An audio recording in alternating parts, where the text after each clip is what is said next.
Welcome, guys, to another episode of Property and Lending. This is our sixth episode. Today we've got Fadi and Mark with us, as always, from Power Loans. How you going, boys? Good. Good. How you going? Good.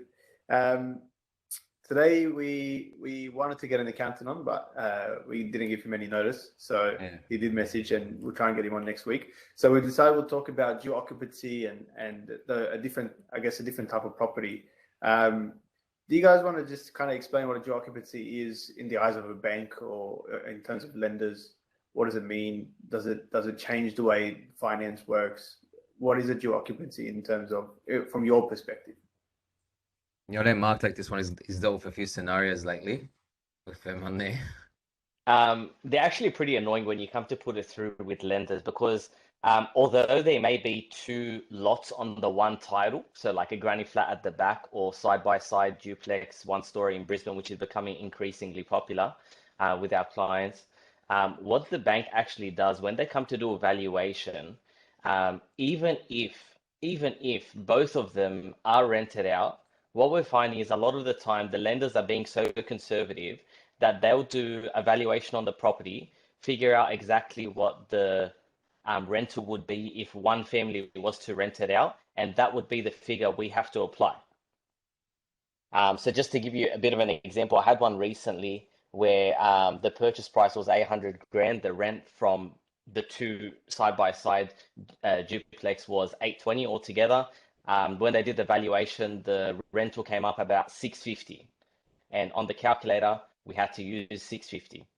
It did still service, so they didn't have an issue, but it's just something to keep in mind. They won't use, even if there's already current lease agreements in place for both lots, a lot of the time the lender can't use that total figure and will do a valuation.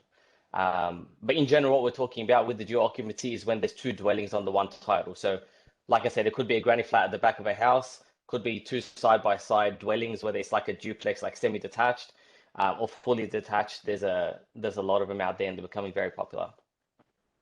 Yeah. So okay. Is that with the one lender, when they take into account the 650, like the median price in the area, or like with most lenders you'll find that we're able to use the rental in place or a rental appraisal? So sometimes we can, but the issue is when people come to us and they say, I want to get a pre-approval, they don't know at that stage that's what they're looking at initially. So sometimes we would have gone to a bank that maybe wouldn't look at that way because they didn't specify and they didn't know, like it's not their fault. But definitely something to bring up with your broker when you're looking at doing a pre-approval, if it's something you're considering.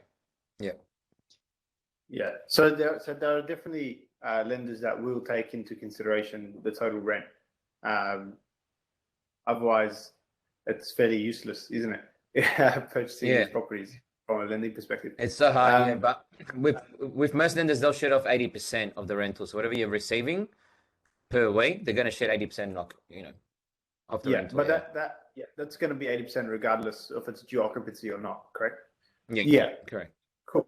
So do you guys find, I guess, obviously from our perspective, dual occupancies are pretty cool properties because they obviously give you that really high rent. So you get really high rental return. So, that example you're talking about, Mark, 100,000 purchase, 820 rent, you're looking at over 5% there, which is quite a high yield.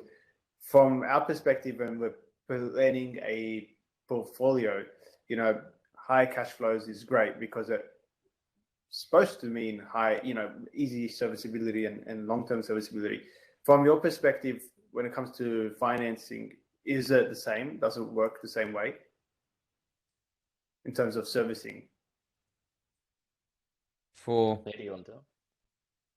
if we were looking at building a portfolio and we were looking at purchasing a dual occupancy to gain that really high rent and that yield, does that help with future serviceability when it comes to your side of things? Yeah, so every time you add, whether it's geography or not, whenever you add rental income to the servicing, it's always going to increase it. But it's also going to take into account other expenses that you're adding as well. So you've got new utilities, part of that investment property. Keep in mind as well, when we're looking at the investment property, it's exactly the same as the owner-occupied. We're looking at that buffer rate which each bank has in regards to how much, for example, your rate may be 2.2%, but they're going to, assess it on a rate of 5.49%, for example. So every time we do, add rental income to our income, it definitely does help. But at the same time, we have to, we always have to remember that's also going to incur some expenses, additional expenses with the new purchase as well. For sure, for sure. Yeah. I think from our perspective, I mean, dual occupancies have a place in a portfolio. I don't think we recommend like dual occupancies for every single purchase when you're building a portfolio, unless it's a very cash flow heavy strategy. But I think we like dual occupancy properties or high yielding properties of that nature because it does help people not get capped when it comes to future borrowing. We see it as a vehicle to be able to get another loan, and the bank's not going to be so upset. Whilst obviously owning an asset that's quite a good asset.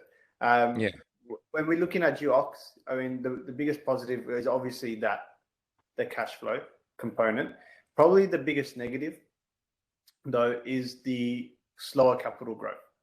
And generally, there's slower capital growth associated with a dual occupancy because we know capital growth is associated to emotional values, emotional data. Prices go up when people want to live there, and people don't care what they pay because they've got an emotional attachment to a location. And it could be an emotional attachment because of the schools in the area, close to a beach, amenities, lifestyle factors, whatever it is, their family lives in the area. And is that also, obviously, you take into account where you're purchasing as well. So I thought here in dual occupancy in Sydney, like we're seeing with a lot of customers where they're building duplexes in Sydney, just skyrockets through the roof in regards to capital gain. But I guess in other states around the country, we're not seeing that much capital growth in regards to them. And why? Is it just because... Yeah, so 100%. It's definitely like location dependent. So when we're looking at these dual occupancies interstate, they're not so much, a lot of them aren't duplexes as we see in Sydney. So Sydney, dual occupancy, we're thinking duplex or we're thinking house granny flat. Whereas when we're looking Brisbane, Adelaide, or somewhere else, Brisbane, you actually cannot rent a granny flat. It's not legal to do so unless you get a lot of approvals. Yeah, you can't actually build a granny flat to rent it. The granny flat purpose is for family members, and you can't actually rent that out. So every state and every area has its own rules, and so we get a lot of clients obviously from Sydney saying, "Hey, I want to buy in Brisbane and put a granny flat." Great, you can't rent it. You can build it, you just can't put anyone in there, or you can't ask for rent. The main purpose of a granny flat in Brisbane is for family members and to house family members. You can legally do it, but you have to get a lot of approvals. So when we talk dual occupancy in Brisbane, for example, we're usually talking about usually single level, can be 2 stories, properties stuck together, similar to a duplex, but not usually one side's bigger than the other. You might have a 3-bedroom, 2-bathroom in one side, and then the next side is a 2-bedroom, 1-bathroom. They're usually not exactly the same, whereas duplexes are generally built quite similar. So these assets interstate, they don't have that emotional, like I don't look at this one half of a house and think, this is where I want to live for the rest of my life. I'm going to grow a family here. It's close to school, whatever. So the emotional value is not there. And so it tends to grow in terms of capital growth a bit slower.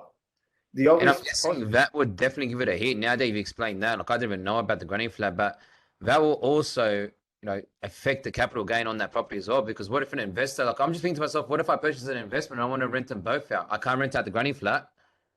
Yeah, so the properties with the granny flats, we don't really tend to buy them unless they are approved to be rented out, they're fairly uncommon. But when we're looking at dual occupancies, there is a specific kind of property style that we look at in Brisbane, which we've purchased quite a few, and you can do quite well from a cash flow perspective. Renting these properties out generally not hard because there is definitely a use and need for them. The capital growth is obviously much slower. But you are definitely right. It is location dependent because when we look at Sydney, we see duplex prices going up and up and up.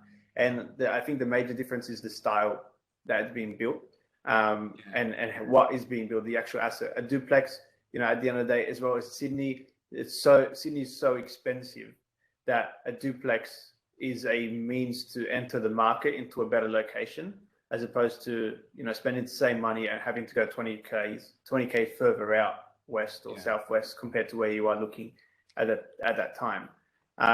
So definitely, like the biggest negative is lack of capital growth or slower capital growth. I won't say lack because it still does move up with the suburb. It's not like you're going to buy and it's not going to go up.